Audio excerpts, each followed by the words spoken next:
All right, welcome everyone. Dr. Anthony Criniti IV here, also known as Dr. Finance, here on the Dr. Finance Live podcast. We got an incredible guest today, folks. Angela Totman, folks. She's a partner with Sharon Lechter. She's a realtor. She does so many incredible things, and also she also been very instrumental in helping me with Sharon Lechter as my mentor over the past 2.5 years, give or take. So this interview is actually long overdue. Let's give a warm round of applause for Angela Totman. Welcome, Angela. How are you? I'm doing great. Thank you so much, Tony. It's nice to be here.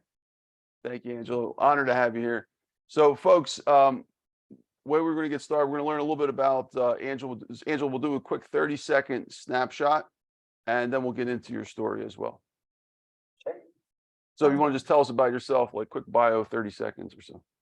Yeah, absolutely. So my mission is really helping people unlock their personal power. And we do that by identifying and addressing success blockers for high-performing individuals so that they could be the hero in their own journey. And I'm known as an accountability expert, but people don't like the word accountability. I think accountability is just you saying yes to you. And so that's what I do. I help people do that, say yes to themselves. That's incredible. Thank you, Angela. Appreciate it. And Angela, so we're going to learn about your story. Let's start with the beginning. Where are you originally from? I was born in Riverton, Wyoming. And when I was about 7 years old, my family moved to Phoenix, Arizona. Wow.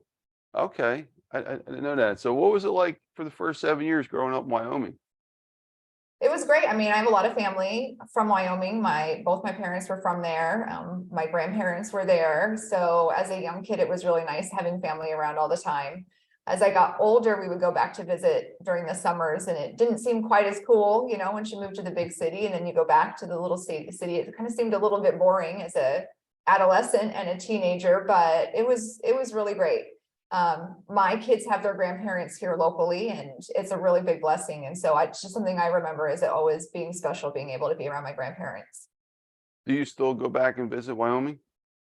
Not as often. The last time I was there was actually for my grandfather's 80th birthday, which was several years ago. He's no longer with us, but I went up with my siblings and my dad, and we planned an 80th birthday party for him. And it was really special. My cousins were there. I have a lot of family, so it was really nice having everybody together. So, folks, Angela was at my first Mastermind Retreat with Preston Weekes and Sharon Lechter. So, Angela, in Paradise Valley, Arizona. Angela, if we had a retreat in Wyoming, you might be my next contact for that. Okay, sounds great. You know what? Wyoming is kind of a sleeper state for some things. Like a lot of people don't know, you can find natural hot springs in Wyoming. Really? Yep. There are dinosaur digs that have happened in Wyoming. There's actually educational places. There's a great dinosaur museum there. So there's a lot of cool places to go. Yellowstone too, right? Yep. Yep, of course. Wow. The Tetons, yeah, there's a lot. Wyoming has a lot to offer. That's very, very interesting. Yeah, I drove by. I did a cross-country trip many years ago. I don't remember where it was though. I think it was the Black Hills in Wyoming? Well, there is a place that has been known as the Black Hills. It's like old Western, it's like a little old Western town. There's like 4 streets and it's old dirt road. And yeah, Wyoming is the cowboy state, and you can still find a lot of back roads and dirt roads and places that you wouldn't maybe normally stop at if you saw them in a different location. It was really cool though. It was like walking back in time, and they kept it. It was very safe, and it was just a nice experience. Well, thank you, Angela. Appreciate you. Sorry. So you're 7 years old. Your parents moved you to Phoenix, Arizona. That's where the retreat was. That's where I met you for the first time in physical form. So tell us about youth in Phoenix, Arizona. That was a big contrast. You went from cold to crazy, dry, hot state. Yeah, well, from that perspective, it was really nice. I to this day, I'm not a really big fan of the cold. We've had usually cold and wet weather here in Phoenix, which we need the rain. So that's been really great. But I'm like, I'm ready. People are going to like throw rocks at me when they see me on the streets, but I'm ready for summer. You know, I'm ready for the Phoenix weather. But it was a little. Hold on a second. You're ready for Phoenix summer? For Phoenix summer. Yeah. We have pools and air conditioners here, Tony. So we're ready. Isn't it like 130 degrees here in the summer? Not quite that high. It gets up there pretty high, but not quite 130. Well, it's like, hey, the positive side is we have you have a steam room all the time without the steam. Without the steam. You're right. Without the steam.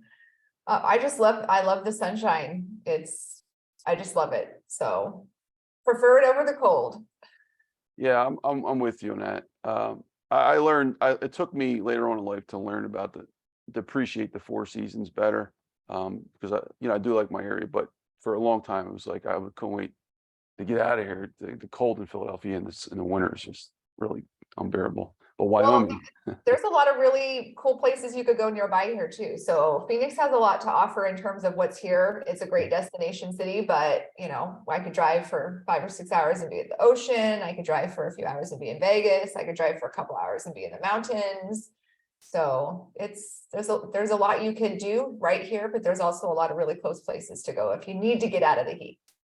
that's a great point that I did not know about 2 months ago. So when I was there, I went up to Flagstaff and it was freezing up. There was snow all over the ground. That's only 3 hours from you guys. Yeah. What a contrast. And it's exactly what you're saying. Like if you want to get out, like you want cold, go ahead. It's right there, 3 hours away. And Yeah. you can still come back to the sun. And different, like almost different, like you don't feel like you're in the desert, you're in the mountains. So you could be in the desert and 2 hours later be in the mountains. Why do you like Phoenix so much? I mean, you stayed there. Obviously you came here when you were 7, but you could have left when you were an adult, but you stayed. And why this place out of any other place? You can go to Florida, you can go to San Diego, California. Well, it is really easy to live, but I mentioned I have a lot of family and they are all here. So part of it is all of the people that are most important to me are also here in Phoenix. So my parents are both still here locally. I have a sibling that's here. I do have another brother that lives in California, but my husband's mother and father live here. His sister live here. We have aunts and uncles and cousins. So we just have a really great family system here and we're very active. We do a lot of things together. So it would be a lot. I'd have to take them all with me if I moved, which we talked about. Like we've talked about a big family compound if we decided to do that somewhere, but then we'd have to convince everyone to go with us.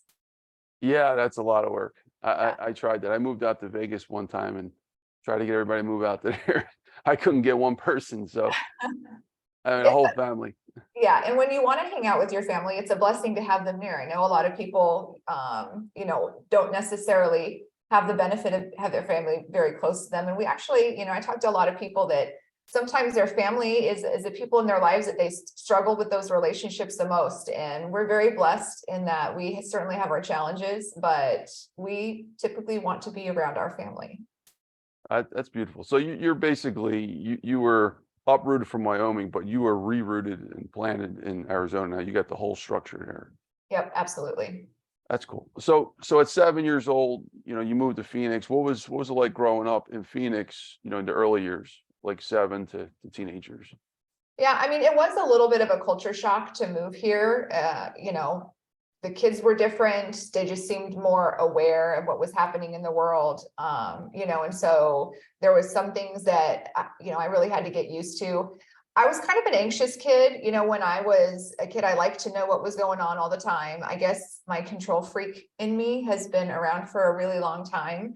And so I did have some challenges with, confidence and self-esteem and really finding my place after we moved here, feeling like I, found a friend group that was really, a group that I felt like I could securely be a part of and was confident in those relationships.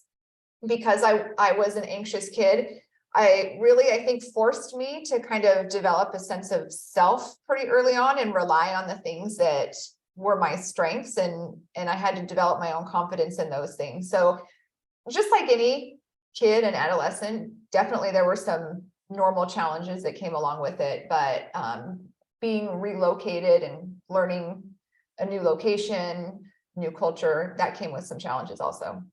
Did you like the friends better in Arizona compared to Wyoming? Because that's a very sensitive time of your life to move into a new friend group. Right. Yeah, well, because I was so young, the way that we interacted, when I moved to Phoenix, it just seemed like everybody was a little bit more knowledgeable and mature in just different things about life. So that was really the big thing. I did in middle school and high school, I did find a friend group that, I really, we were really close and I still talk to a lot of them today. I was a very good student. I was a student athlete. I got into volunteering. I volunteered a lot when I was young, like middle school and high school. I did a lot of volunteer work. And I think that that made a really big difference because it gave me something to feel proud of and something to anchor a little bit of my self-esteem in the absence of having a social structure to anchor that in. Yeah, that's really cool. Did you have a lot of, you mentioned the control freak thing, that you, in other words, you were saying you were an entrepreneur from a very young person, because Well, most entrepreneurs have control issues, right? yeah, I think part of it is because that's how I coped with, like I said, I had a bit of an anxious personality. So I figured the more I can control, the more I could cope with that. I had my life planned out. So, I mean, Wow. I did. I knew that my goal was to follow in. I had a mentor that was a CPA in her career. And so I knew that I wanted to be in business from a young age. And the path that I had kind of set up for myself was I was going to get my accounting degree. I was going to pass the CPA exam. I was going to do public accounting for a while, then move into industry, climb corporate ladders. Like that was the life plan. I also knew that I wanted to be married by the time I was 22, and I wanted to be done having kids by the time I was 24. And that came from my parents had kids young. And I don't know that that's really what they planned for themselves, but it allowed for us to have a lot of really, fun, relatable moments. And I had seen with some other people in my life that their parents waited until they were ready. They were ready to have kids, in air quotes. They were more set up to have kids, but they were also a lot busier and they had a lot more commitments with their careers. And so I saw this side of it where it almost seemed like it was harder for them to have relationships with their parents because they were more set up, I guess. Their lives were more busy. And so I made the decision that I wanted to be the fun, relatable parent that had the energy to do things with my kids. And so in my mind, as a young person, I decided that meant I had to be done having kids by the time I was 27. I think I said 24 earlier, but 27 was the number. Married by the time I'm 22, done having kids by the time I'm 27. Did you meet those goals?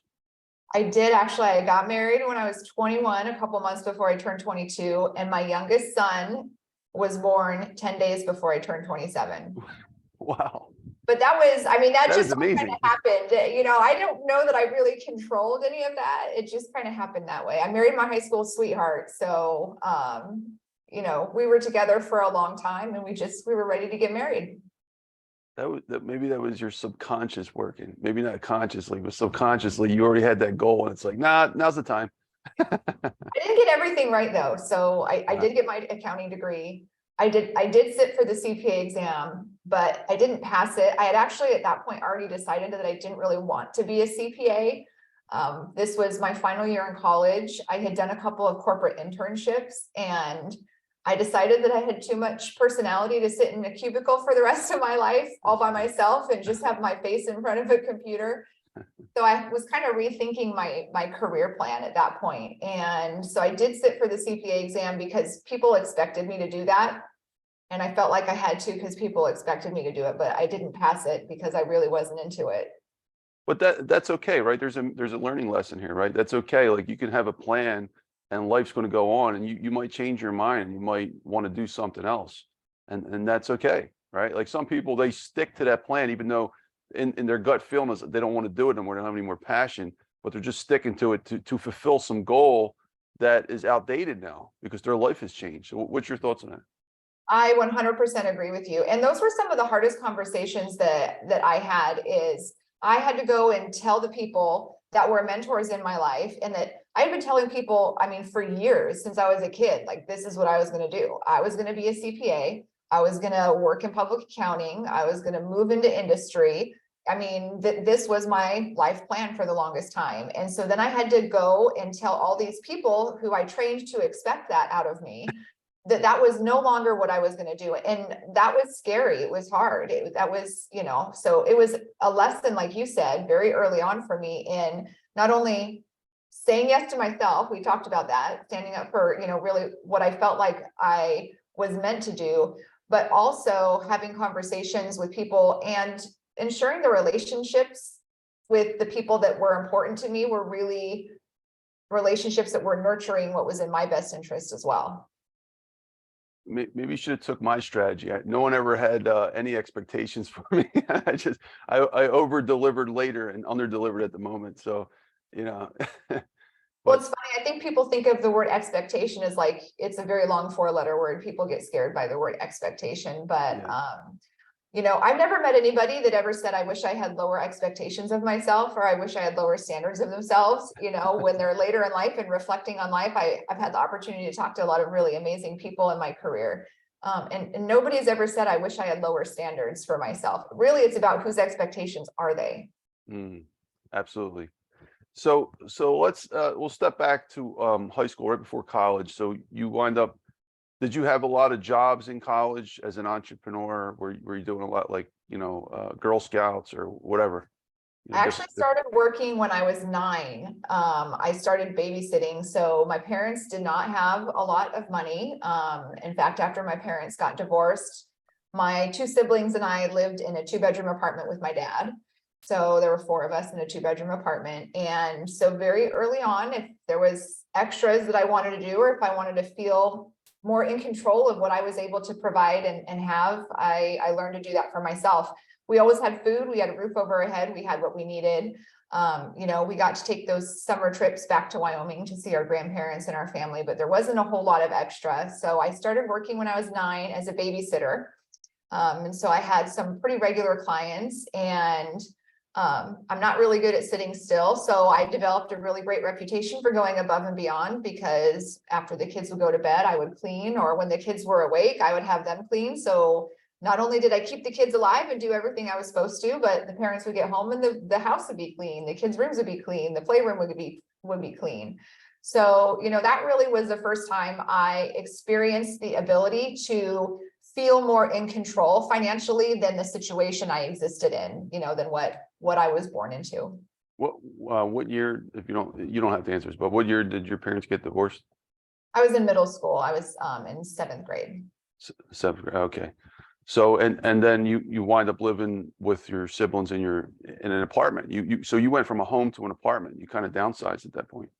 Yeah, after my parents got divorced, we went and we lived with my dad in a 2-bedroom apartment. We lived with my aunt and uncle for a little while first, and then he got us set up in an apartment. And how was that? Here's another moment in your life where, you know, most people see what I'm getting at here is most people see the finished product. Oh, you know, there's, you know, Angela's so successful, but I like to highlight the struggles, because I want people to understand, to get to that point, you just don't start like that. You got to go through some stuff. So here you go. You got another like chapter in your life where you got to deal with some big issues. What was that like, dealing with the divorce and going through that situation where you have to, you know, live a different lifestyle? Now you're in Phoenix, in a different city, and you're living in a more crammed in environment. Well, you know, naturally, because I was a kid and it was very emotional, I assigned the fact that my parents got divorced to our move, even though it was years later. It's like, you know, if we'd have just stayed in Wyoming, stayed where we knew, stayed where we, you know, kind of had always been secure, it felt more secure. I was younger, and, you know, I assigned the fact that my parents got divorced to the fact that we moved. And so it changed everything. We were in this city that was totally different than what they grew up in. And so that was really challenging. And also because, you know, we lived with my dad. My dad worked a lot, like, I mean, sun up to sundown. He worked from like 7 in the morning and didn't get home sometimes until 8 or 9 o'clock, because he was trying to support 3 kids. And so, you know, I took on the role of the mom. Nobody told me I had to do that, but I just kind of took that. I saw myself as like, now I'm the mom of the family. So, you know, You were the older female sibling. Is that right? correct. I have an older brother and I have a younger sister. Wow. So yeah, automatically you're promoted. Yeah. Wow. And how was that? Did your siblings were they okay with that? They No, not accepted? really. No, because, you know, I took on that role. Like I said, nobody promoted me. I promoted myself. So that was an example of, I think, and we all do this, me thinking, you know, that I'm helping. My sister and my brother and I did not get along great when we were younger. Thankfully, now we're all very good friends. Really, really, really good friends. But when we were younger, we didn't get along that well. And I'm sure part of it was the fact that there were four of us, including my dad, cramped into this small space, and none of us had our own spaces or could get away from the other. And so naturally, we just got on each other's nerves a lot. Mm. All right. So on a more positive note, how many more types of jobs did you have before you named just a few of them? Just to highlight your work ethic. Sure. Well, before I knew I wanted to be in small business, I had pretty much done, babysitting, kind of done all the things on my own that I could find to do. But a lot of it had to do with like childcare and babysitting up until the time I got a normal job, like an employee job. I worked at a dry cleaner. I worked at a Walgreens.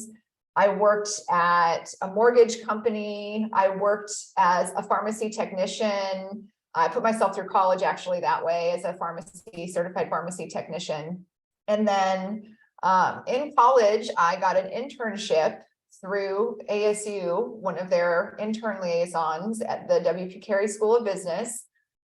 They sent out an email saying the Rich Dad Company was looking for an accounting intern. And that was really my first exposure to small business and entrepreneurship training, like people actually teaching what it is to have a business and to build a business. And I got such an incredible education working at the Rich Dad Company for several years. Wait a minute, let's step back. So you were introduced in college to the Rich Dad organization as an intern? As an intern, I was first hired at the Rich Dad Company as an accounting intern. Yeah. In college? In college. Wow, you were like part of the family. I mean, I already knew that, but I mean, your roots are really deep with them. Yeah, I mean, I say that the Rich Dad Company really saved me from corporate America. Like again, I had to rewrite my career plan. I had to rewrite what I thought my life journey was going to be as a professional. And in high school, nobody talked to us about starting your own business or entrepreneurship or being entrepreneurial minded. That wasn't part of what we learned in school. So even though I had from a very young age learned how to earn income on my own without a formal job, there was no training prior to that. And so when I got to the point where I knew that I didn't want to be a CPA for the rest of my life, I had something else to transition into because I had that exposure. And so that, I mean, the Rich Dad was a really pivotal point for me because it was me transitioning out of college into, really what I've done for the rest of my career. But it also was me transitioning from being a kid more into adulthood, even though I was, in my early 20s. I always joke my awkward teenage years lasted into my early 20s. It's just from a standpoint of me feeling confident in myself and taking ownership of, what I felt like my contribution to the world could be and what my power could be. That really started through me learning about, how to be entrepreneurial and opportunities that I got at the Rich Dad Company and the relationships that I developed there. I mean, that's of course where I met Sharon Lechter. All right. So we're definitely going to pick up on this part, but I want to go back for a second. You said, that you put yourself through college. So you actually paid for your own college while working by yourself. I did. Wow. That's incredible. Yeah. So wow, you're you were hustling. You're doing, a lot of stuff to do, and you did it from a young age. I applaud you for that. Well, it's all I knew. And I've always been driven. And thankfully I was able to find a direction for that. Yeah. Imagine if, well, hold on a second. Let's say that you didn't bump into Rich Dad Poor Dad. What, if you had to conjecture, what do you think might have been the path that you would have took, and for how long, like, would that path have lasted? Probably accounting, some boring desk job. But if that happened, like, I don't want to put words in your mouth, but if it happened, like, how long before you realized that that's not for you? Like, what are your thoughts on it? Well, I mean, I knew it wasn't for me before I ever started it. So I don't know that it would have taken me that long to figure it out if I had continued down that pathway. I mean, in between Rich Dad and Pay Your Family First, which is the organization that I'm partnered with Sharon Lechter now, I did do some other things. So when I left the Rich Dad Company, it was after my second son was born. And it didn't really feel like the place that I wanted to be anymore, but, you know, just based on some things that were happening in the company. And so I did some financial analyst work. I also, you know, did some, you know, credentialing work. I did some things just, you know, again, kind of back to the hustle to have a continuous income stream. At that time, my husband and I had opened a custom woodworking business. So he was doing that.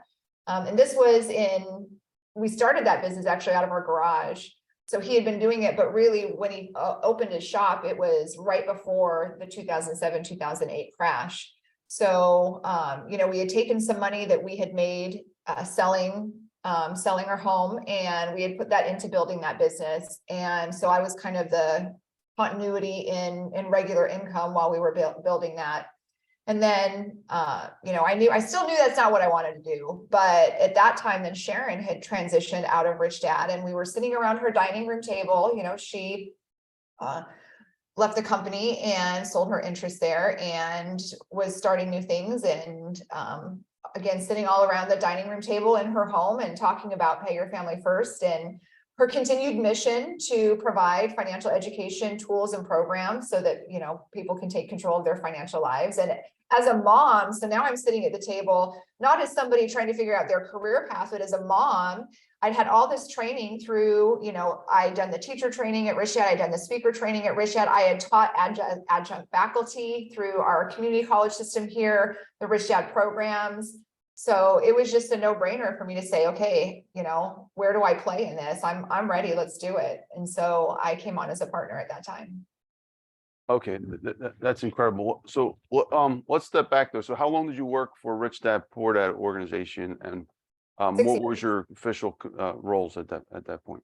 I had a few different, I worked in a few different capacities. Like I said, I started as an intern. So that really started as me helping to pull together sales reporting. So you know, if people are familiar with the Rich Dad brand, it was a global brand, number one. They, through licensing, they had publishers all over the world that published their books, that, you know, use their products. They had other licensing deals.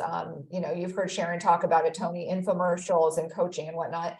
So as an intern, my job was to pull together sales reporting, and we had weekly dashboards that we looked at.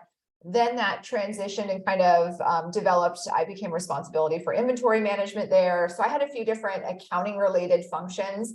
And then I became part of the team that was in charge of the licensing, and I became part of compliance for that. So I interacted with the publishers. I would gather reporting. We would work on new agreements. I worked with a legal team that negotiated the new agreements.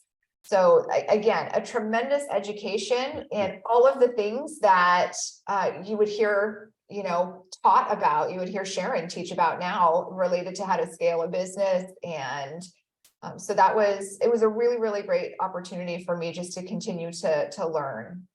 How long did you do that for? About 5 years? That was 6 years. Yeah. From the time I first came on as an intern to when I left, that was 6 years. Okay. And you left because there was probably other opportunities out there, I imagine. Yeah. It just, I'd had my second son at that point. Okay. Then the environment there was shifting a little bit, and, you know, I felt like I had grown as much as I could in that particular environment based on how it was shifting. Yeah, I did the same thing when I got out of college. I worked for Vanguard Group. Vanguard's at that time was the largest investment company in the world, and it was the same thing as you. It was like I got so much training the first 2-3 years.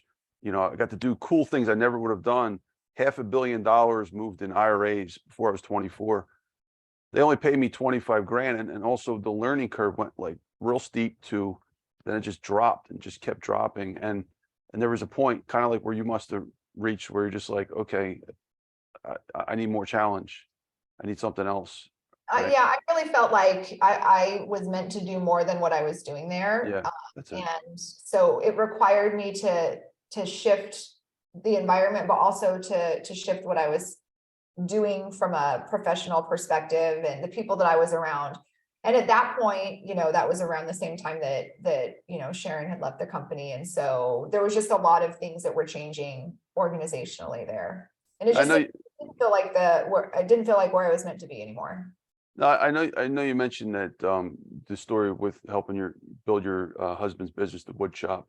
But how long was the transition from the time you left to the time that you sat at the table with Sharon and decided to be a partner with her in that That was entrepreneur? less than a year. Oh, that was a small amount of time. Yeah, yeah, And you were constantly in contact with Sharon during that year, right? yeah, absolutely.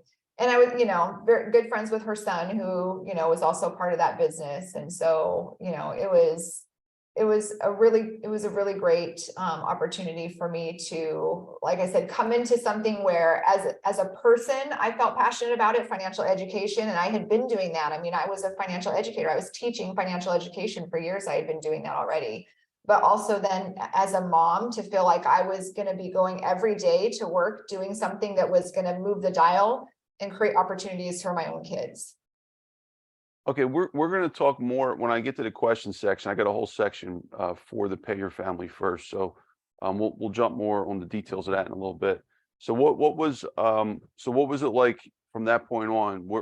Can you take us to present from that point to the point where you're at right now? Can you just maybe summarize what has happened since then? Yeah, well, when I first came into Pay Your Family First, my role was very different than what I had done at Rich Dad. So we were very much in the planning part. We were building, we were developing, and we had a pretty small team that we were working with. And again, everybody very entrepreneurial in nature, and I'm very structured. So my personality, I'm disciplined, I'm structured, I thrive, in those types of environments. And so I was working much more closely with people who had more of the visionary, fast moving personalities. And at one point I questioned actually if I was in the right place. I was like, I'm not sure, either I'm gonna have to figure out how to adapt and model that type of behavior if this is the way we're operating, or maybe this isn't the place for me. And probably some of the best advice I ever got in my career, it came from Philip Lechter. And I was kind of telling him what my challenges were, and he said, absolutely not. We do not need you to operate this way. We need you to operate the way you are, because that's what we're missing in this team. And so it was very validating for me to be able to be entrepreneurial and exist in the entrepreneurial space, but to be able to do it in a way that was true to myself, and I could operate and play to my strengths. And it wasn't me having to conform to a different way of operating. It was them valuing me for what I was naturally good at, what I had trained myself to do. And even though sometimes I said, you guys, what are we doing here? It seems like we're kind of off track. Sharon calls me Miss Discipline. That was kind of the nickname I got there. That was welcomed in that environment. And that was tremendous for me in a time of transition where, again, this other pivotal point where I'm trying to figure out what I'm going to do with the rest of my life. What am I going to be when I grow up? It was very validating for me to be able to have that. Yeah, like what you have is an extremely great skill set. You just got to match it with the right personality, because some people need to be friends with you.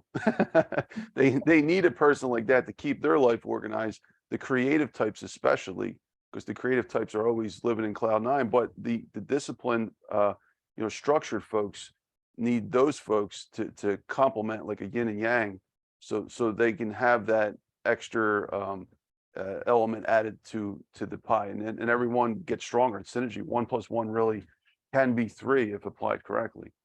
Yeah, and it's something that has continued that's really allowed me to thrive, I think, as I've progressed in my career. And to this day, Sharon credits me with being her accountability coach. And as I shared, she's she's a wonderful human anyway, but always so generous with her knowledge and gracious with sharing the credit because she's had such an incredible career. And just says she couldn't do what she does without me on her team. And so that's part of that environment. We've been talking a little bit about environment as we've gone through this podcast. It's kind of a recurring theme, but it is so important to put yourself around people that appreciate you for what you could bring to the table. But you also have to know what that is for yourself. I'm very right now in my life, I'm very clear on, and I'm very sure of who I am. And, part of that is because I've had the benefit of the relationships around me and putting myself in environments where I've been able to flourish and develop those skill sets. So taking us to present, you're doing Pay Your Family First. You're an EXP realtor. Is that right? Like what other things are you doing? If you can summarize those things you're doing right now. Yeah, absolutely. So Sharon and I are partners at Pay Your Family First. I am a licensed real estate agent here in Arizona with EXP Realty. I just launched a new initiative called the Hero Life Alliance, and that's really me translating these concepts of accountability in a way that hopefully people will relate to, and providing working systems to be able to operate in and to be able to embrace accountability in their life. So I see everything I do, it falls under this umbrella of really being accountable to what you want for yourself. I do that. Pay Your Family First is one avenue. I do that through financial education and through, really helping people to be able to take control of their finances. And then real estate allows me a pathway to help people create and implement part of that journey, whether it's buying or selling a home for themselves personally, or investment property. Not only that, but EXP has a tremendous business model. So, these are avenues that I get to take I'm passionate about, and that's, helping people unlock their personal power and put that out into the world. So you almost became an accountant, but you became, instead of an accounting expert, you became an accountability expert. What's the relationship between the two, and specifically as it applies to your life? Oh my gosh, I love that question. Okay, so they sound the same, accounting, accountability. They're not that different. Okay. I think first of all, you have to address the difference between what people think accountability is and what I believe it actually is. I think that accountability gets a bad rap because people think of somebody like wagging a finger at them, telling them what they have to do, and really like forcing them to be compliant to some plan. And I don't believe that's what accountability is. Accountability is not something that somebody else imposes upon you. Accountability is something that you choose for yourself. As an accountability coach, I don't hold people accountable. I couldn't, because ultimately either you're choosing to do it or you're not. So if you're being accountable to something, it's because you are exercising your power of choice. And this is where I think it's so important to reframe this idea of accountability. Accountability is you exercising your power of choice. It is 100% in your hands. Now, sometimes the choices are not always the ones you would want for yourself, right? We can't ignore that.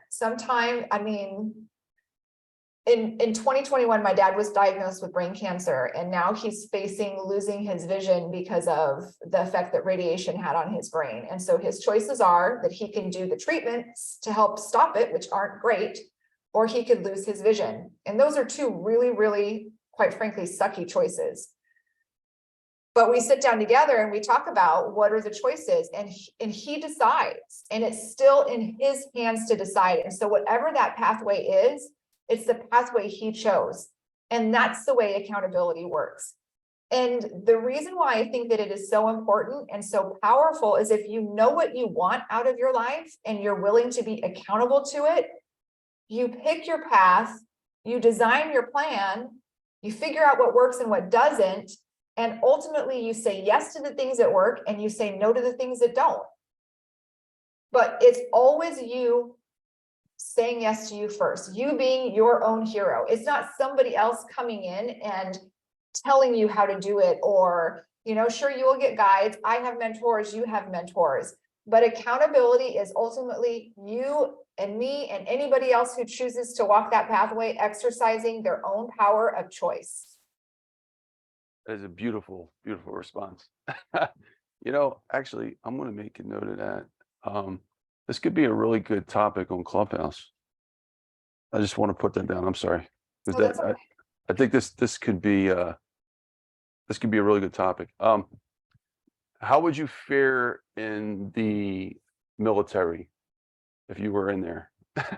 Oh, well, I am very structured. So I think that from that standpoint, I don't really like being told what to do all the time. So I'm not sure. That's probably a hit and miss kind of thing. Did I join the military of my own choosing? If I joined the military of my own choosing, Tony, then I would be great.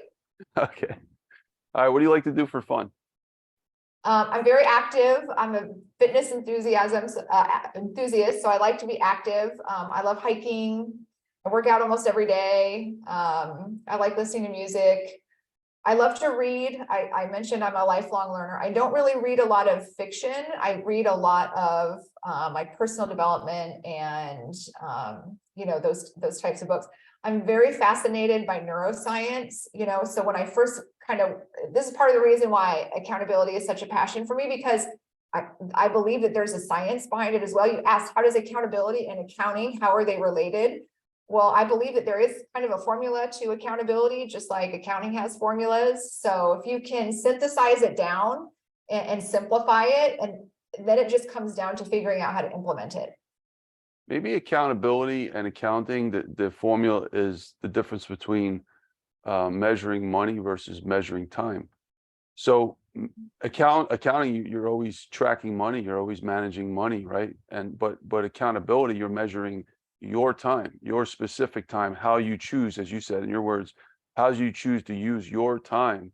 It's always a choice, but it's in relationship to time, your time. Yeah. Well, if you look at the definition of accountability, the definition of accountability is that you take an account of something, meaning that you evaluate it, you measure it, so the word accountability, is rooted in the word account, which accounting came from. So they definitely are related. Accountability, the idea of accountability is a little bit more abstract. And so then I think that's where it's important to come up with the frameworks and to kind of come up with the mindset around it that makes it work for you. Absolutely. Brilliant response. Thank you so much, Angela. And Angela, by the way, when we were in Paradise Valley, we hiked up, what's it called? The mountain, the Camelback Mountain. So we took that trail, and what a stunning view we didn't even go that high. And it was just giant cactuses. That's an ambitious trail to hike. If you're like, I don't know how often you hike, Tony, but you guys did not pick the beginning mountain. Oh, really? No, you did not. I was just following Preston. He's like, let's go hiking. What was that? I was just following Preston. He's like, you want to go for a hike? I'm like, yeah. But you're saying that was like a higher, like intermediate, would you say?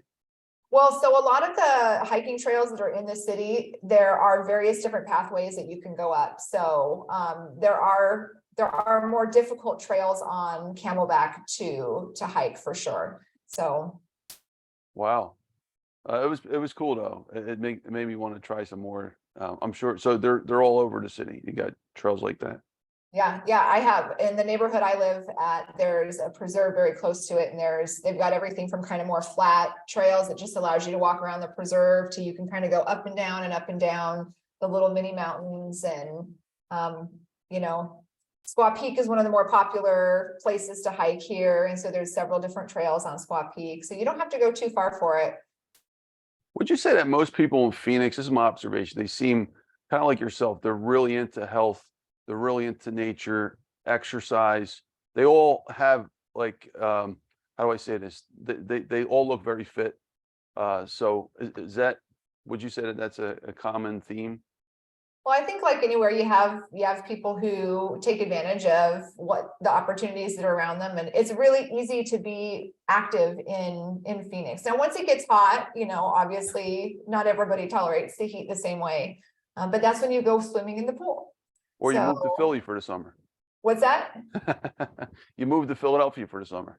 And which a lot of people do. We have a lot of people who they winter here and then they summer in other places for sure. But you can, again, lots of different types of activities. You could do hiking. In the winter, you can go up into the mountains and you could do winter sports. So there's a lot of different things to do if you are an active person here. Thank you, Angela. Appreciate you. Angela, we're going to move into our questions now and, figure about 1 to 2 minutes each. We'll wrap it up. So first question really is just a topic overview of books. Have you written any books? Are you in any books? Anything you want to talk about with books? I mean, you are a part of the legend of Sharon Lechter, who is like nonfiction book queen. How many books she's in? She's what? Napoleon Hill, Think and Grow Rich for Women, Rich Dad Poor Dad books, and so many others. On her 28th book right now. Wow. And she's a 5-time New York Times bestselling author. She is. Yep. Spent 7 years on the New York Times bestseller list. And she sold 30, they sold 30 million copies of Rich Dad? Is that right? Oh, yep. Over 30 million copies of the Rich Dad books have been sold globally. That's incredible. So how about your books though? Where do you fit in with this? So I have co-authored a college curriculum with Sharon called Your Financial Mastery. It's an award-winning college curriculum. I'm also featured in the book Think and Grow Rich for Women. Oh. So I have not penned my own book yet, but I have had the opportunity certainly to be a part of a lot of different books, specifically in the last several years, just in the process of the writing process and seeing them come to life, and then being able to contribute to our curriculums here as well. Well, I just got an idea. Sharon, you and I, let's get a book together. Let's do it. Let's make your first book and about finance and accountability. What's so funny is that this is something that's come up pretty frequently over the last 6 months, is people asking me about, when my book is coming out. So it's funny. The universe is converging, I guess, in my favor on this. Yeah, it's coming to this present moment. So yeah, anything I could do in your future book, if you want me to write the foreword or anything, I'd be happy to help you with that. Thank you. I appreciate that, Tony. All right. Is any other books or that you were featured in, or anything else you want to talk about with books? Nope. Okay, next question. All right, so we actually had a little breakout. Angela was a part of our special. We had a special Mastermind Retreat edition of this podcast that I featured Angela this morning, a separate interview. You got to attend my first physical Mastermind Retreat with Preston Weekes in Paradise Valley, in your neck of the woods in Arizona. And any thoughts about that you'd like to add to this edition of the regular edition of the Dr. Finance Live podcast? Well, I mean, we host retreats at Pay Your Family First as well. I mean, they're a great opportunity for people to, again, be intentional about the environment that you're putting yourself in and the people that you're around and what you are giving yourself the opportunity to learn. So, I mean, I just congratulate you on getting the first one under your belt. I'm sure you're going to do more. And, I mean, it just kind of shows you, I think that you had great attendance at your retreat, based on the space that you had and what we had talked about your goals were. So I think it just goes to show you that people are hungry for those sorts of opportunities. Thank you, Angela. And Angela, a quick question. So you've been working with me, basically about 2.5 years now with Sharon, and I want to thank you again for that introduction and the help all along this process. You've been very instrumental in this. What's your thoughts with myself as a student of Sharon's? Have you, since the first time you had that crazy call with me, did you ever think that I would have built the brand to this level? And any thoughts you'd like to add about that? Well, when we first start working with clients, it's really, Michael Lechter has a great quote. He says, suspend disbelief. So I try to go into all, I mean, if you're raising your hand and you're saying, I'm ready to learn and I'm ready to do it, I try not to make an assessment on whether or not I, think that you will or will not. It's about action speaking more than anything else at that point. And to your credit, Tony, at one point you asked the question, how can I be the best mentee, the best student that Sharon has ever had? And I don't know if you remember my response, but really it just boiled down to do the things that you guys talk about and mastermind about. I think we all know people who they sign up for masterminds like you hosted, Tony, or maybe other programs, and they spend the money and they put themselves in the places, but then the actions don't ever follow for whatever reason. Maybe life gets in the way, or whatever it is, that they aren't accountable to that. There's a variety of reasons why people don't follow through, and you've done the things, right? You've done the things. And so, we've seen you grow. It's been really, really great to see you develop and really create a platform for yourself, Tony, where now you're actually creating platforms for other people. You're not only expanding your own platform, but you're out there creating platforms for other people, which is really great. Yeah, that's true. It's what Sharon always talks about, but here's the interesting part. She talks about power of association, but you can apply that many different ways. The next level is, once you have association of power and you build the power, you can also trim off a little bit of power by associating with the right people to build them up too. So it's not just like, all right, power of association, you got the power. No, like, now you're a leader. Now it's time to help others grow. And I think you can take this conversation to the highest level of humanity. This is how we build great leaders in the world, by doing it this way, right? Right. I mean, it's like the old thing, put your mask on before helping somebody else on the airplane put their mask on. This is why, like, my initiative, the Hero Life Alliance, first and foremost, you got to be your own hero first, and then you could be a hero for other people. Brilliant. Thank you so much, Angela. Appreciate it. Next question. So you don't not only work with Sharon Lechter, you're a partner with Sharon. Maybe we can dedicate a question to Sharon. Your what's it like working with her? What's the process been? A typical day working with Sharon, things like that. Well, I think, a lot of people that listen to your podcast are probably entrepreneurs or entrepreneurial in nature. And so, we get to talk about a lot of really cool ideas and, explore a lot of different opportunities. Ultimately, the thing that we spend a lot of time evaluating, though, is this moving the dial in the direction of focus where we want to be? So at Pay Your Family First, our mission is to develop and provide financial education and entrepreneurship training for youth and for families. And so that's what we're driving towards. Certainly Sharon's personal mission is rooted in that. And so she does that not only through our products and programs here that we have at Pay Your Family First, but, as a speaker.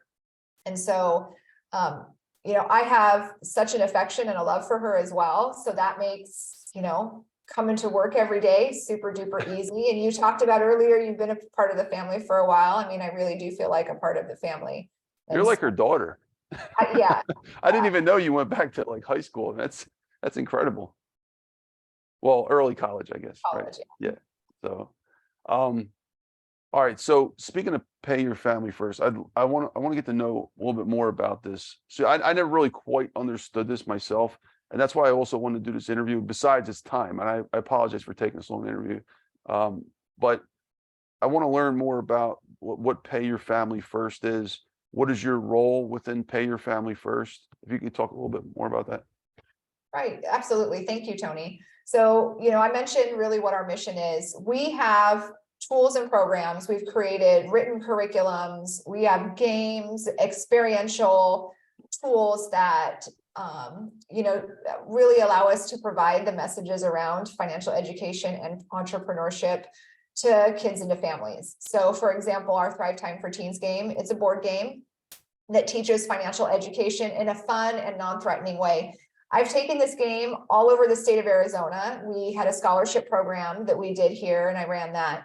And I mean, it's so fun. Like, again, there's a hunger. What's that? What's it called?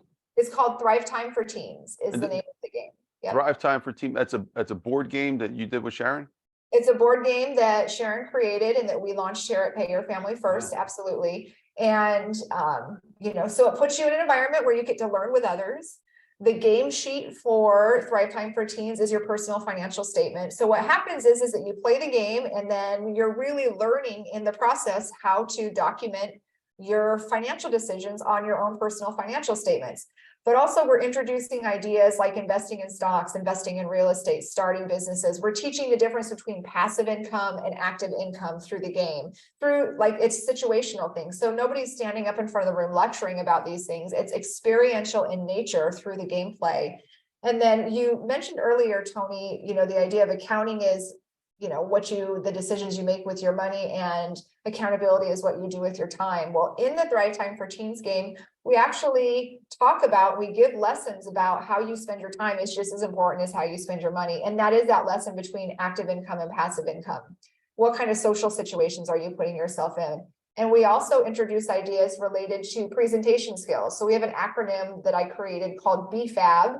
And so some of the cards in the game are BFAB cards. And so you have the opportunity in that moment to stand up, and BFAB stands for back straight, eye contact, firm handshake, ask questions and allow answers, and be bold in your communication. And so, kids in a game environment, they're doing this. They're standing up and they're talking about something that's fun or important to them. And it's just planting a seed so that they kind of get exposure to these ideas and then can start the conversation in a non-threatening way.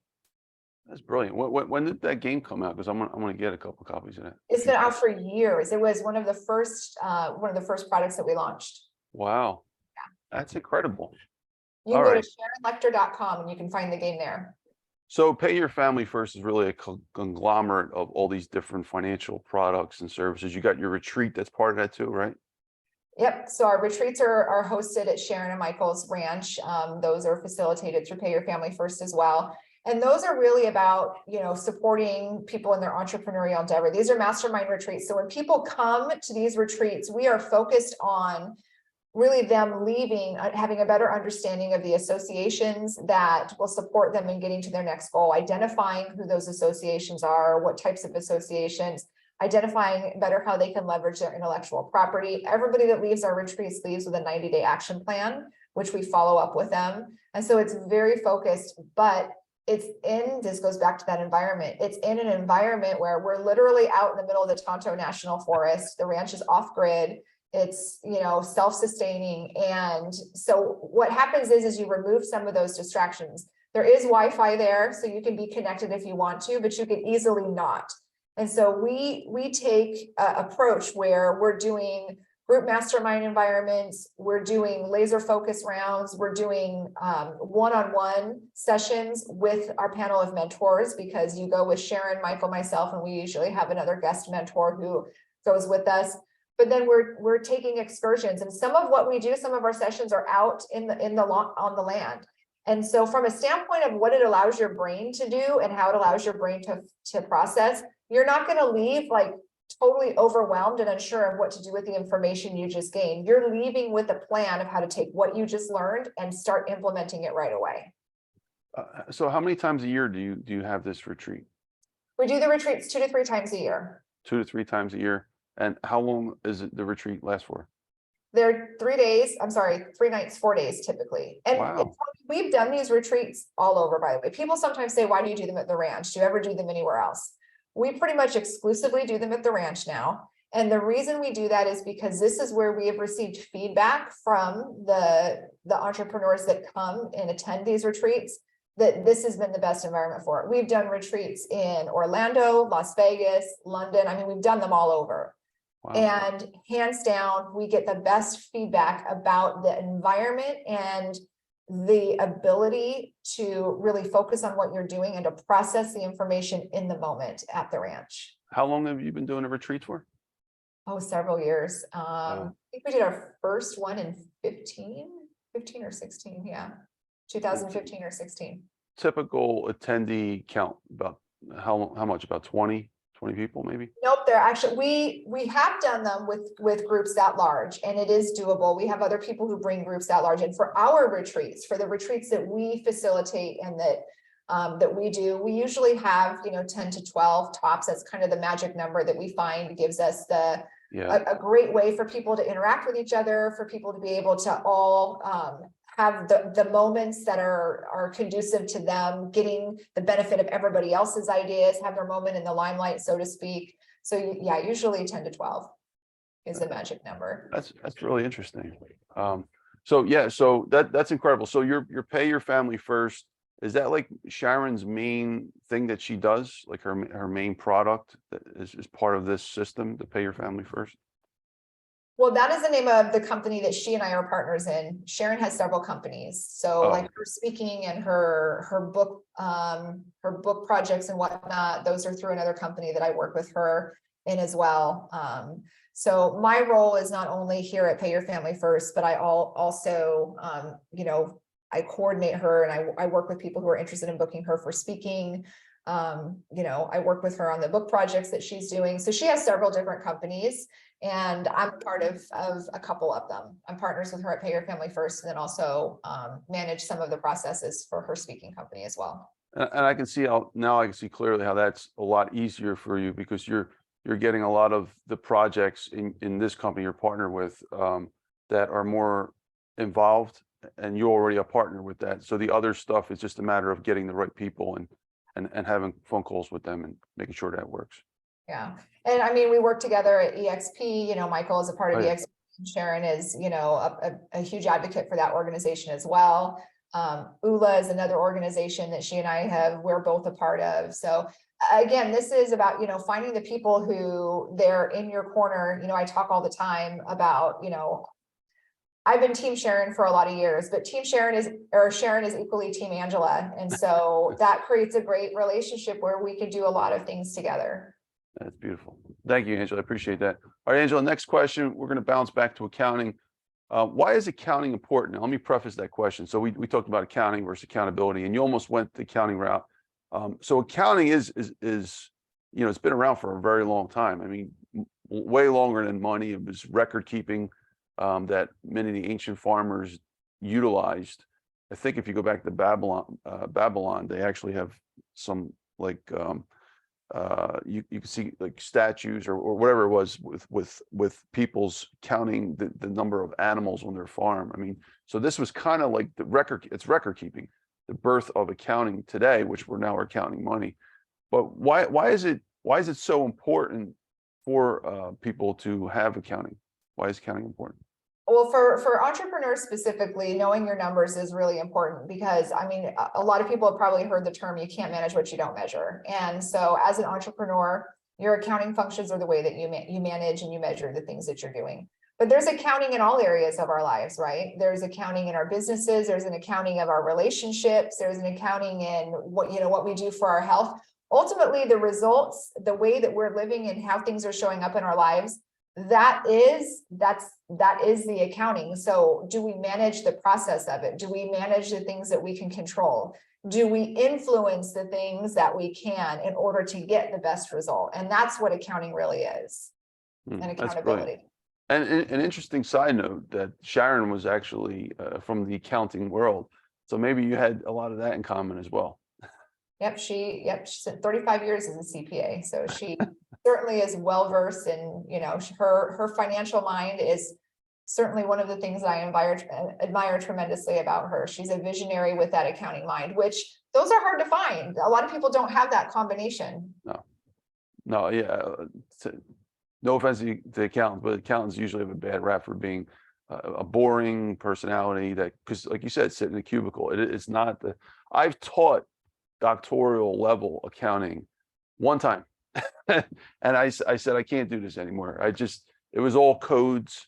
And there was nowhere for me to really put my personality into that whole class. I mean, it was a 6-week class. And yeah, so but not to knock it because it is important. It's just, you need a certain personality to fit into that.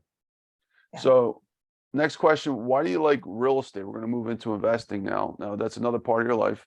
You're, I believe, a real estate investor, not just a real estate agent. Why do you like real estate so much? Well, I think that real estate just provides tremendous opportunity. I think I shared with you that my husband and I, we funded our cabinet, our woodworking business through the sale of a home. And I think it just provides a lot of opportunity for people to take advantage of equity, take advantage of tax benefits, be able to use debt to invest, whereas a lot of other things, you got to be able to come up with the whole cost of it on your own. So if you use it, in a strategic way, real estate, and plus real estate's a part of all of our lives. We all have to have somewhere to live, whether we're renting or we're buying or, so real estate inherently is going to show up in our lives somehow. So why not be proactive in being a part of that world? That's beautiful. Thank you, Angela. Angela, next question also in regards to EXP. If you can give me a lesson and us a lesson on EXP Realty. So I'm thinking about going that direction. And of course, I would definitely sign up with your team first. So I maybe this is a moment to also educate me on it. I just had a conversation with Don Hobbs from Success, who was a former CEO of Success Magazine. He'll be a guest here pretty soon. And he does the EXP thing as well. Can you school me on why would I want to consider, as a real estate agent who grew up in the real estate business my whole life, why would I want to consider, family has a brokership, moving into EXP? Sell me on EXP. Sure. I like EXP because, like I said earlier, it provides you an entire business model. So not all agents end up being able to build successful real estate businesses, or even want to, maybe they want to do the transaction side of things and they're not interested in that. But if you are the type of individual that you are interested in building a business, you want multiple revenue streams, you want passive revenue streams, EXP has all of those opportunities for you. not only that, but they encourage you to incorporate your own personal branding as part of it. So, I mean, and they have a lot of different opportunities for training and for resources. So, Grant Cardone's had they've incorporated Cardone training into some of what they do for their real estate agents. They did training with Tom Hopkins as part of what they've done with their agents. And if for no other reason, you just take your cues from the people who are successful in business and real estate and you see what they're doing. Elena Cardone is part of eXp Realty. Sharon Lechter is part of eXp Realty, and Michael Lechter part of eXp Realty. Lisa Copeland part of eXp Realty. The people who are and eXp is a global company too, which means that you don't only have to build your team in your exact geographic area. I can have team members that are part of any market that's open with eXp all over the world. So, the other thing too is that one of the difference makers is that eXp offers a revenue share, not a profit share. So if you know the difference between profits, what's left over. So if you're part of an office and, you're sharing in the profit of what's left over, but you don't get to control the expenses, you don't get to control what influences profit, then you're kind of at the mercy of what's happening within that office. eXp offers a revenue share, which means that if somebody is a part of my team and, I get part of a piece of what they're doing, it's not coming out of their pocket, first of all, and it's not based upon their ability to operate profitably. It's coming from the broker. It's coming from eXp. They're paying that revenue share. And so there's a lot of really cool things that the company does in the way that they're building. You can have stock ownership. There's ways to incorporate stock ownership from eXp and to earn stock as part of what you do. So, if you think in terms of the various different ways you can make money in general, eXp actually offers you the ability to build equity and make money in a variety of different ways. Here's one of the things that I'm having a hard time wrapping my head around. So I have a license in Pennsylvania. So how would I go about? I mean, how is this even legal to go and recruit other agents from other states or other countries, only having my license in one state in the United States? You're not operating in those other states. You simply are building a team that has people who operate themselves in those other states. So you're building relationships is what it is. Your team is basically a network of relationships. And, so you're supporting the other people, through whether it's mentorship or camaraderie, or, we have a WhatsApp group that people in our team are a part of. So when somebody is looking for a resource or has a question, everybody jumps in there, they ask a question, whoever can help does it. So, you're not operating in those other places, you're building relationships in those other places, and you're building your business really around the world by these relationships. Okay. So, but if I want to buy stuff in Pennsylvania, my license still is true here. I can't go and use my license to buy stuff in, let's say, Jersey or California. It's still the same rules there. But eXp has a great referral network and a referral program. So you certainly can still find opportunities for yourself from a revenue perspective through the referral network and the referral programs. What's the pros and cons for eXp versus, let's say, other traditional models, Keller Williams or Berkshire Hathaway? What's the advantages and disadvantages? Is there any disadvantages? Well, like I said, I think that, focusing on, really what matters most as far as building a business in real estate, it's first of all, being able to operate flexibly. They're a virtual company, so there's no overhead, there's not offices. It's basically you operating the way that makes the most sense for you. Having those multiple revenue stream opportunities, having the ability to, have the training on building a business, having the training on how to continue to develop yourself as an individual, and having a true revenue share. Again, the passive income part of it being tied to revenue as opposed to profit is a big plus. Who loses from their excellence? Is it traditional brokers because they usually take so much money from their agents? Are those the ones that are going to lose out on this? Because it seems like it's a win-win for agents because they're going to get more money back.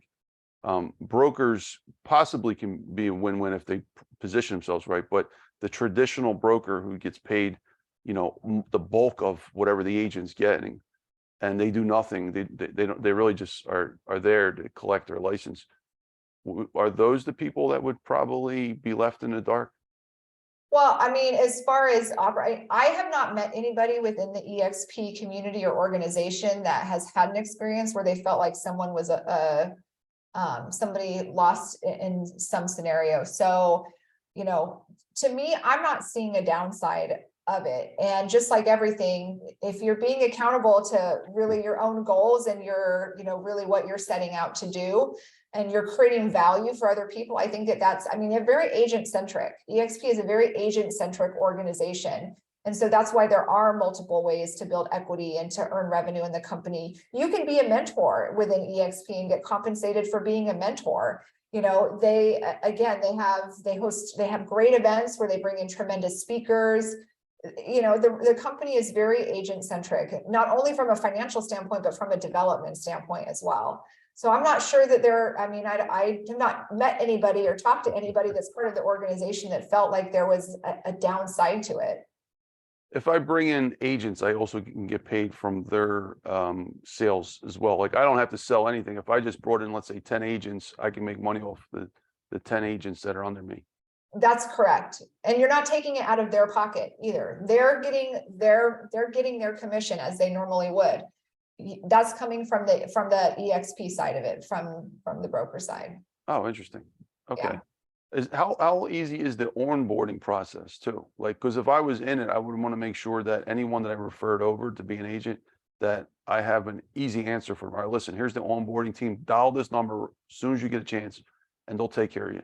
Like, Yeah, as I said, you know, it's a virtual company, which means that they have created a really great virtual world where it kind of walks you through what the onboarding process is.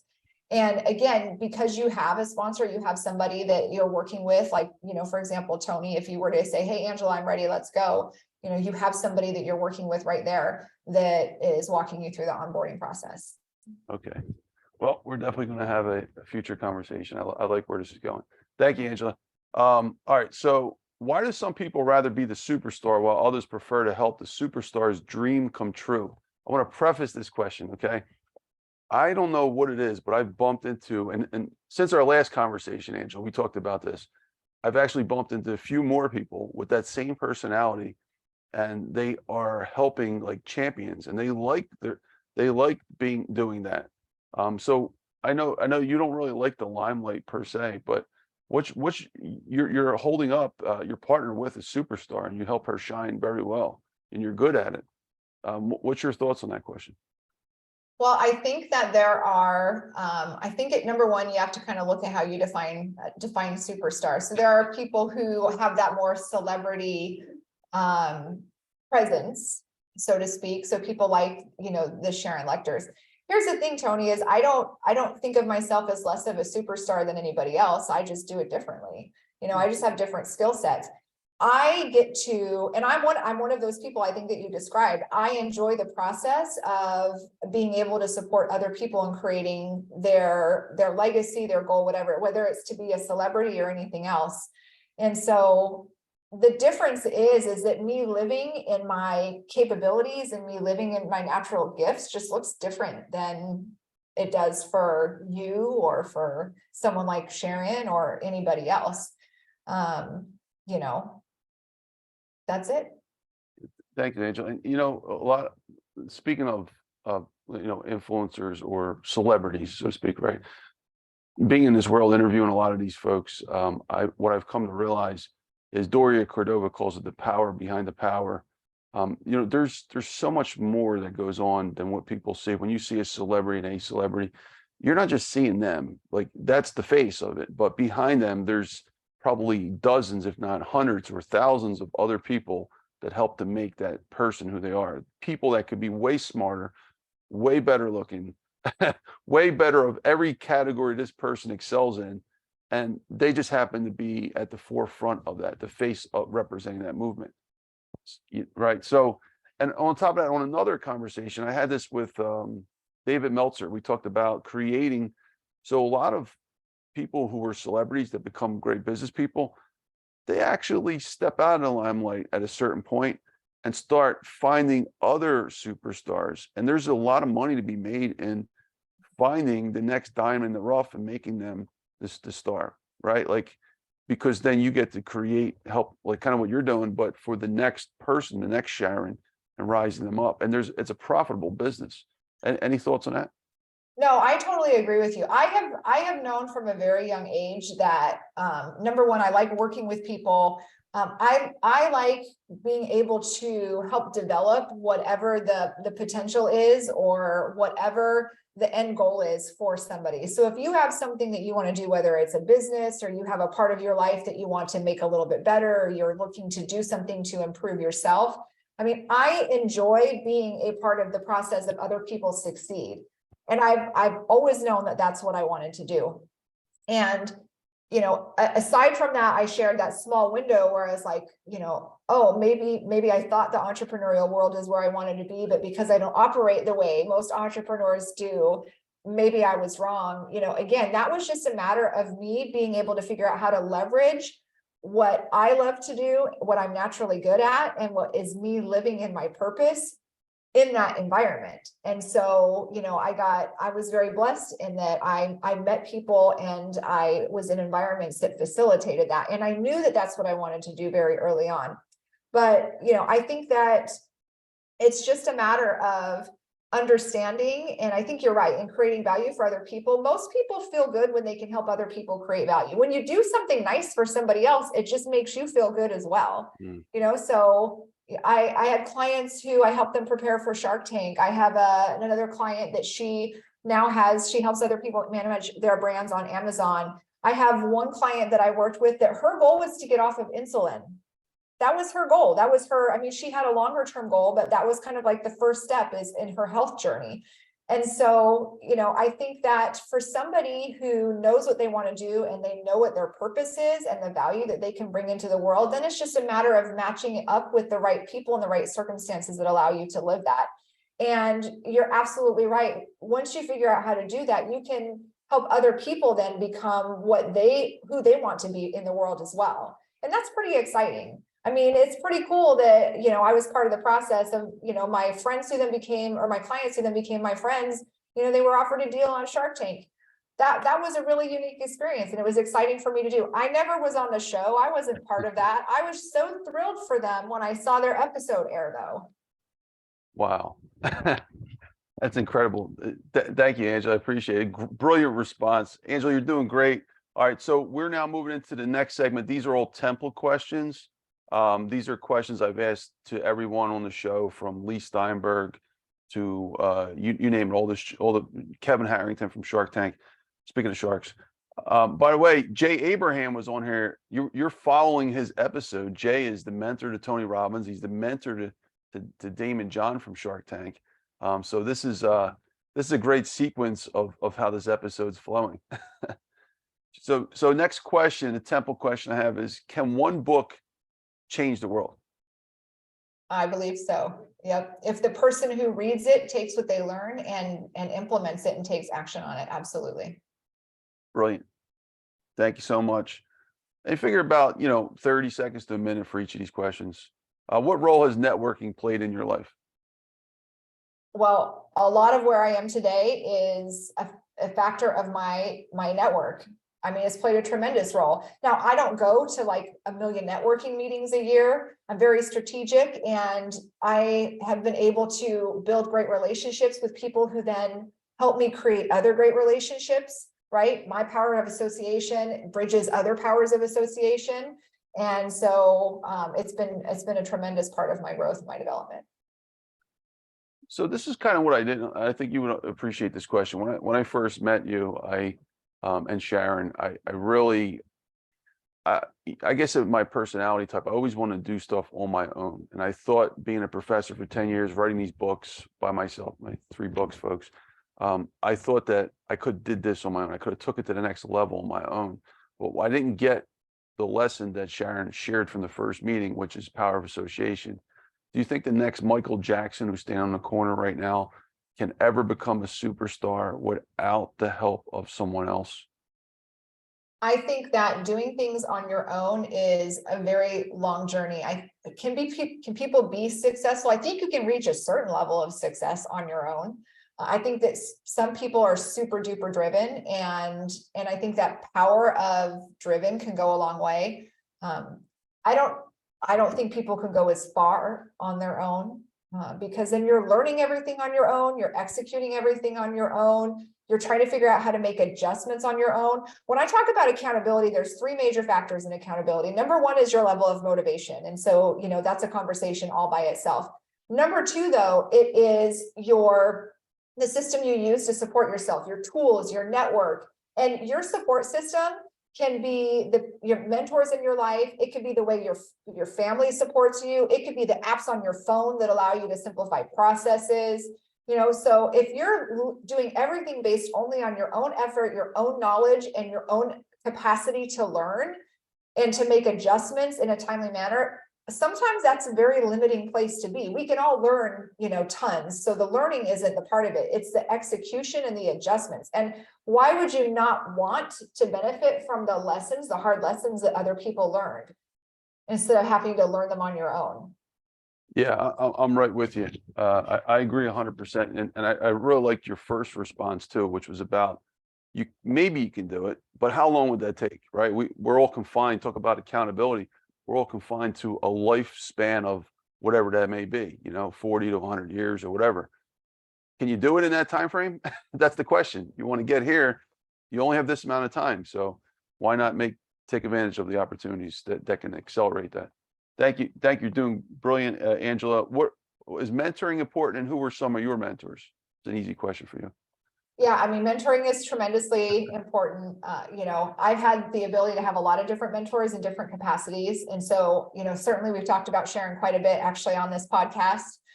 Sharon Lechter, Michael Lechter is a mentor as well. A lot of other business owners that I've worked with throughout the years, Elaine Rawls, who I met through Sharon, and Michael Lechter, she's been a tremendous mentor to me. Different parts of my life require different types of mentors. So I have mentors in health and fitness. I have mentors who help me manage my personal relationships. And so mentorship has played a really big role, because mentorship gives you a different perspective than the one you have. We talked about you can only get so far if you're doing things on your own. Well, when I get stuck, I think one of the best things that I have learned to do is to seek out an alternate perspective. And that's what mentorship gives you. Brilliant. Thank you, Angela. Angela, next question. I think you're going to appreciate this. What are your favorite financial books? Maybe 2 or 3. Okay, good. Well, I've read all the Rich Dad books, of course. I love to hear your answer in this, by the way. Yeah. A lot of the books I read aren't necessarily specific to finance. I shared with you that I read a lot of, personal development and nonfiction type books. I am a huge fan, of course, of Napoleon Hill works. Outwitting the Devil with Sharon and Napoleon Hill, one of my favorite books. Think and Grow Rich for Women, of course, one of my favorite books, and takes a fresh approach at the classic chapter outline of Think and Grow Rich. Again, I've read all of the Rich Dad books. I'm a huge fan of Tim Grover, The Relentless and Winning. Those are great books. I read a lot of Ryan Holiday as well. So I definitely have my favorite authors. Again, a lot of it's about figuring out how to take a different look at the things that most would maybe find challenging, and finding ways to learn from that and consider different viewpoints. That's brilliant. Thank you so much. Have you ever read like any of the traditional academic finance books? Maybe like Warren Buffett's Intelligent Investor. That wasn't his, but Benjamin Graham wrote that, The Intelligent Investor. He's one of the pioneers in finance, the grandfathers of it, so to speak. Not so much the more technical books. Certainly I've read a lot of books from, Grant Cardone actually has an accounting background, Dr. Finance. I've certainly read books from people who have finance backgrounds. I'm not a textbook reader necessarily. This is the thing, is I think for people to be financially successful, the first hurdle they have to get over is some of the foundational basic things and mindset. So that's the place where a lot of times success or challenges are rooted. The technical pieces of it, that's like phase 2. So if we can keep our foundation sound, if we can keep our mindset right, and it's hard to be an expert at everything. So some of the technical pieces, I would go and find experts, and I would find advisors on those things. So educate myself enough to know the questions to ask, but then also know that sometimes, really finding the right advisor or expert to be in your corner and on your team is the way to go. That's brilliant. Thank you, Angela. Angela, next question. Do we need money to survive? Not if you know how to, well, if you know how to make it, you never have to wonder that question. If you know how to create value, you don't have to ever wonder that question. I think that when you create value, whether it's in the form of money or relationships, you attract to you what you need and what you want to continue to add value in the world. But if you didn't have money in today's civilization. Oh, well, sure. Okay, so you definitely need money to pay the bills and obviously there is an exchange of money, so you gotta have the money, but how you get it and what you do with it is even more important. Brilliant. And the next question ties into this: finance necessary for everyone? So finance, the science of finance, not finances, which is commonly misnomered as funding.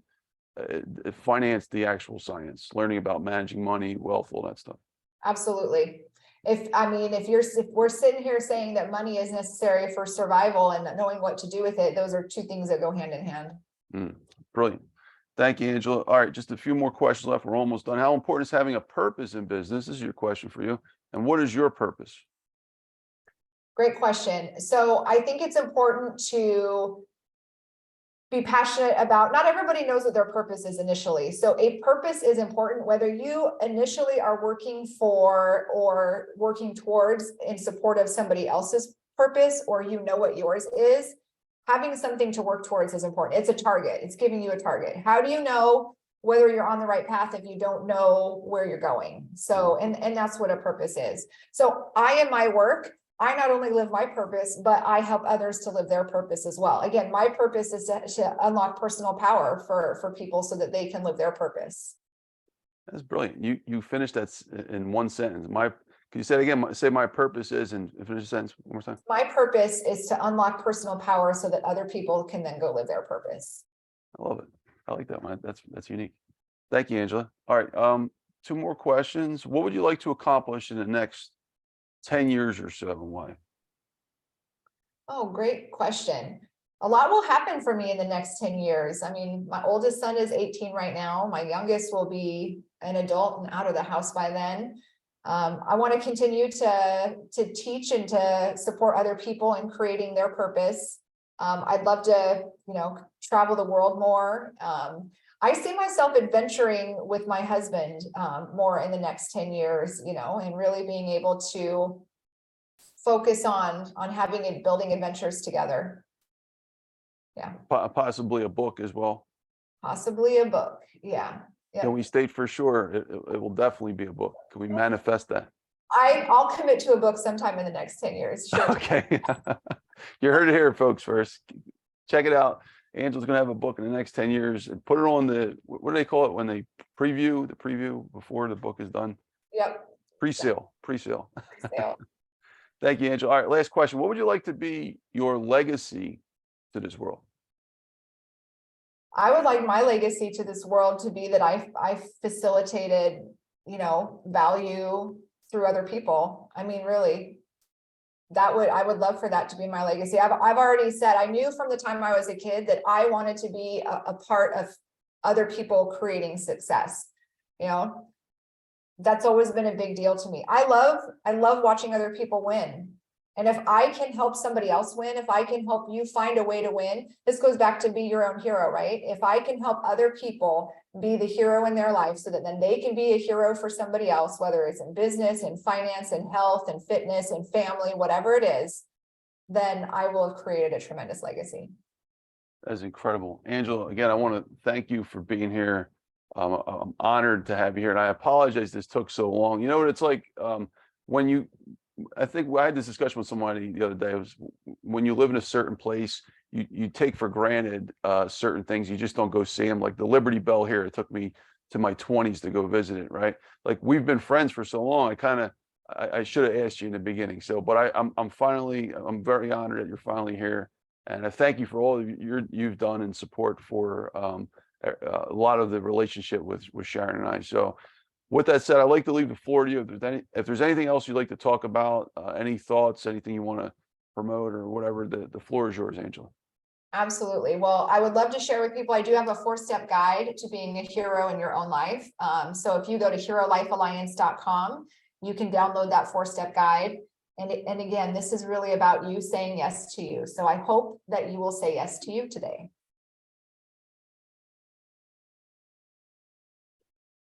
That's incredible. Thank you so much. And Angela, where can we get more information about yourself as well? Your social media, your website. Yep, I'm Angela Totman on social media. herolifealliance.com is the website. So yep. And what about Sharon's website again, just for info? If you want to learn about Sharon Lechter, we've mentioned her so many times today. Yeah. So if you want to know more about what we're doing at Pay Your Family First, or some of the initiatives that Sharon's doing, you can go to SharonLechter.com. You'll also find a full suite of financial education tools and programs. Sharon's current books are available at SharonLechter.com. So I hope that you'll check that out also. Thank you. And question about that retreat that you had, was that only for clients of Sharon, or is that someone that just wants to go on the retreat, they can do that as well? Great question. So we do have those retreats are a part of Sharon's mentoring program. So for people who are in her master mentor program, but we do have other people who enroll just for the retreat as well, that are part of her community, that come in and they're there for the retreat specifically. Okay, great. Thank you so much, Angela. Again, Angela, thank you for being here. Folks, this is Dr. Anthony Criniti IV, also known as Dr. Finance. You've been watching the Dr. Finance Live podcast. Folks, incredible. Angela Totman here. We had an awesome interview today. And if you want to find out more information, you can also go to drfinance.info. I got a podcast page. We're going to blast this out to YouTube and 20+ major podcast directories. If you want to learn more about finance, definitely check out Sharon's books too, by the way. Sharon's my mentor. She's got a lot of incredible books on finance. But if you want to learn about some of the finance from a different perspective. So as a university professor, I created his first book, Necessity of Finance, over 10 years ago. And then I moved into the most important lessons in economics and finance. And then my last book, The Survival of the Richest, married survivalism, which is Michael Lechter loves this stuff, survivalism to finance to economics to biology and how to save the world. All that in 500+ page books, folks. So check that out if you want to learn more. Other than that, folks, check out drfinance.info and Angela's websites as well. Follow, like, and subscribe, comment. Let us know if you have any questions. And we'll see you on the next episode, folks. Thanks again. Appreciate you all. Bye-bye now. Thank you.